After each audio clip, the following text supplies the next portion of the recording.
ada hal-hal yang kita tidak tahu, ada yang tidak kita sadari, mungkin perlu diperhatikan juga. Iya, Gitu.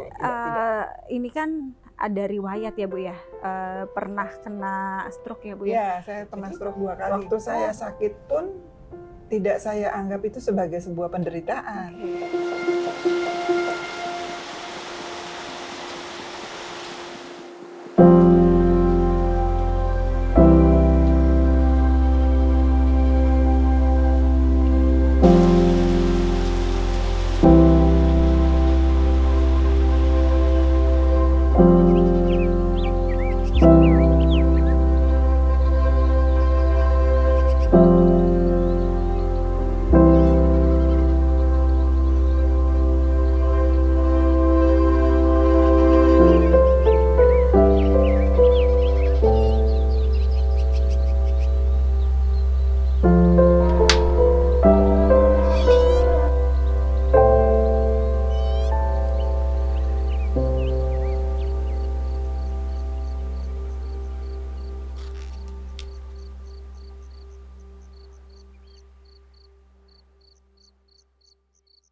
Sehat. Wah, makasih loh Bu udah memenuhi undangan makan siang saya. Ini kebetulan tadi saya masak botok jantung pisang.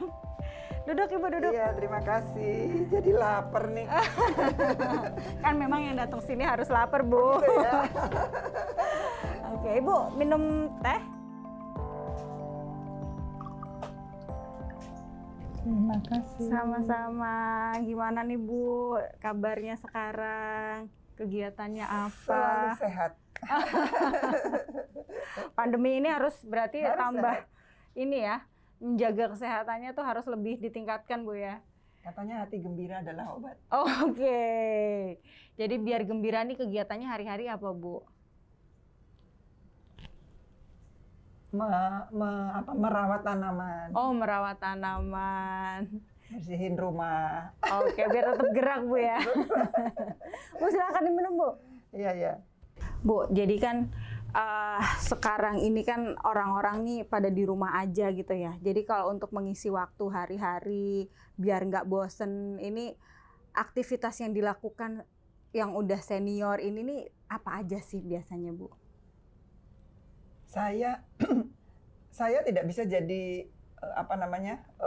orang lain harus seperti saya karena kondisi setiap orang berbeda ya. Okay. Tapi apa yang saya lakukan adalah pagi pasti yang saya lakukan adalah sarapan kecil dan minum. Setelah itu olahraga pagi. Olahraga pagi.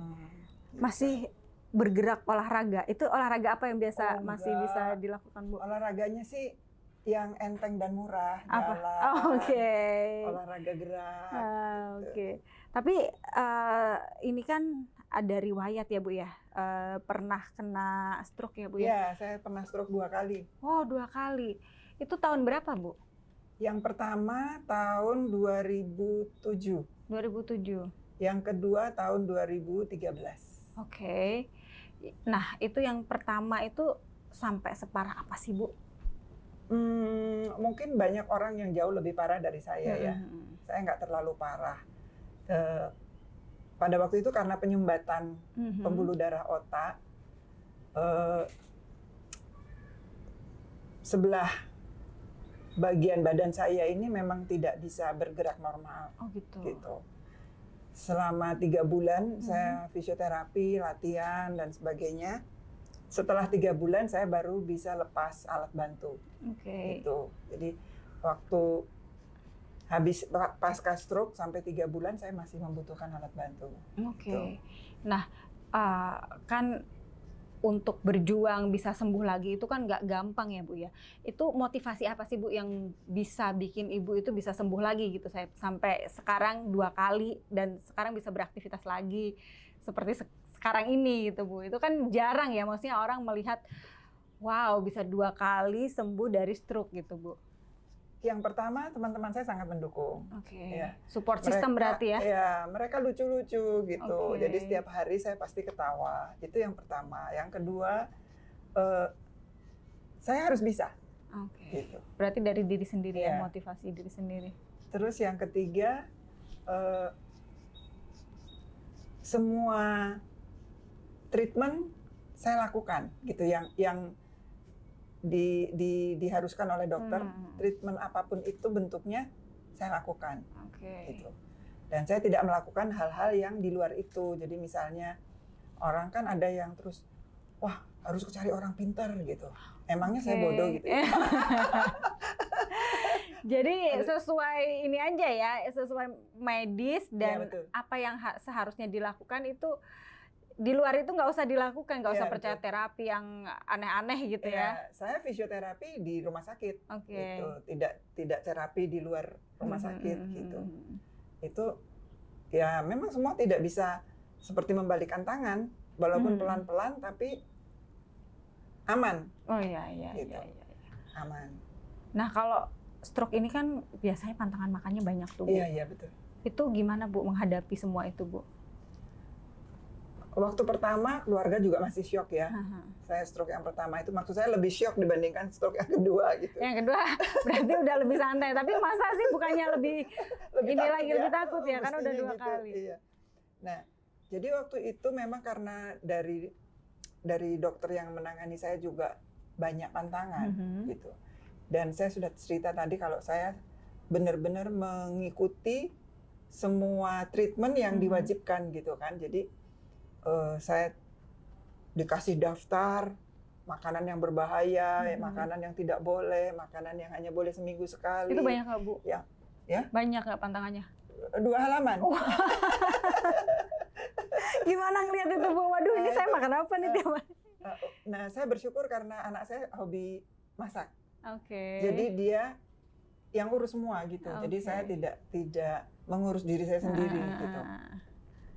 Gitu. Nah, waktu itu saya 1 tahun pertama itu saya benar-benar bersih dari garam. Oh. Walaupun sebetulnya itu nggak baik juga sih, karena orang nggak boleh kekurangan garam. Tapi mungkin karena saya juga kurang minum ya kali ya, jadi nggak baik juga gitu. Oh, memang ada kebiasaan yang sampai lupa minum gitu, Bu? Iya, gitu. Karena saya minum itu hanya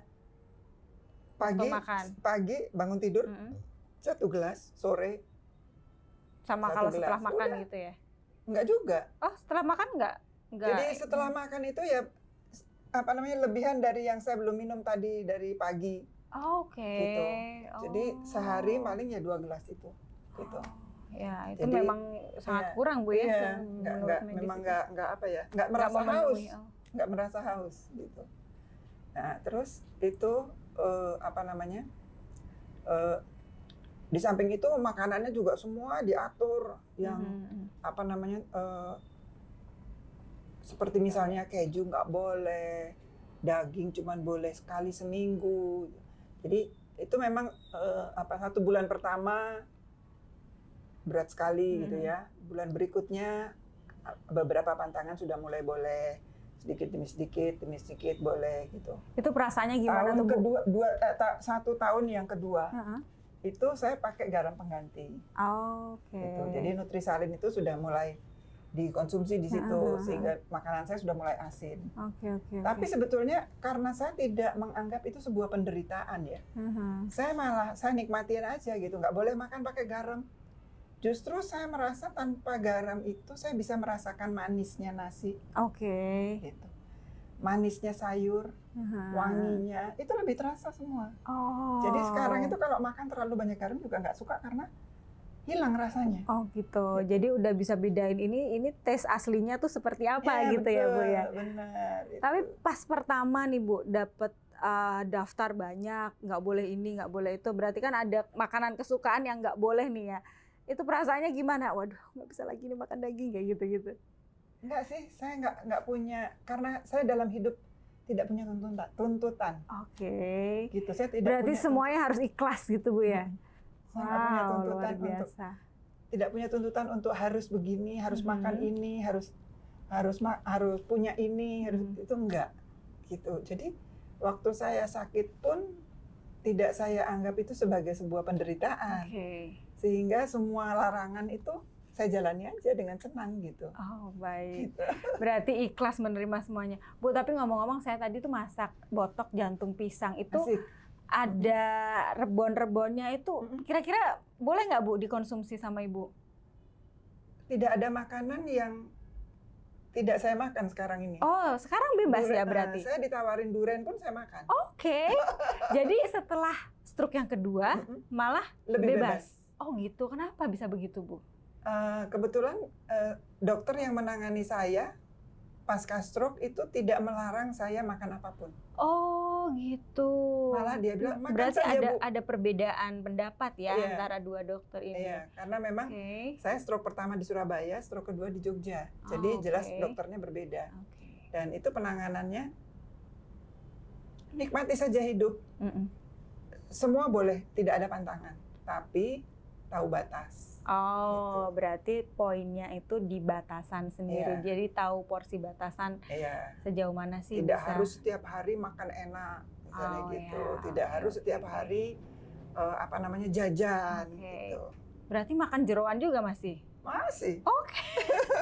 apapun saya makan. Wow, tapi malah kelihatan seger Amin, gitu puji ya. Tuhan, ya. Malah masih bisa beraktivitas ya. Semoga sih lancar-lancar terus Bu ya, sehat-sehat terus nggak jadi apa-apa. Ini Bu, ini diicipin dong Bu masakan saya Bu. Ini Mana nih saya. anunya botoknya nih? Ini, Bu. Nah, botok ini kan biasanya dimakannya sama sayur bayam nih Bu. Nih nasinya. Kebetulan kan komplit banget nih lauknya. Biasanya kalau masalah makan ini yang ngurusin siapa Bu? Ibu yang maksudnya wanti-wanti, jangan makan ini, jangan makan itu. Biasanya kan ada yang Anak saya yang ini perempuan. ya, Anak saya yang perempuan. ada yang jagain. Oh, karena concern ya Bu ya di bidang makanan.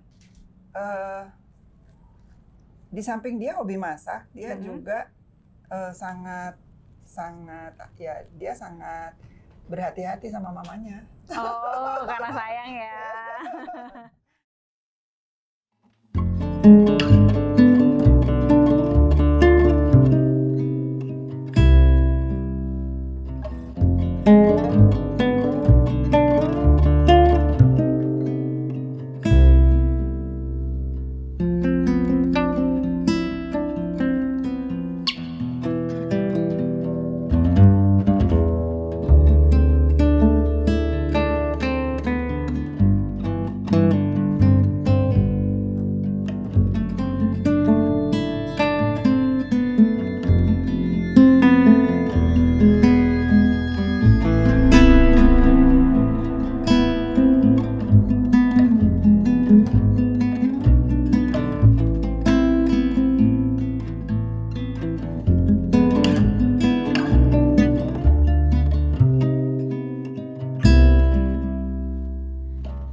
Ada hal-hal yang kita tidak tahu, ada yang tidak kita sadari, Mhm. mungkin perlu diperhatikan juga Iya, gitu. iya.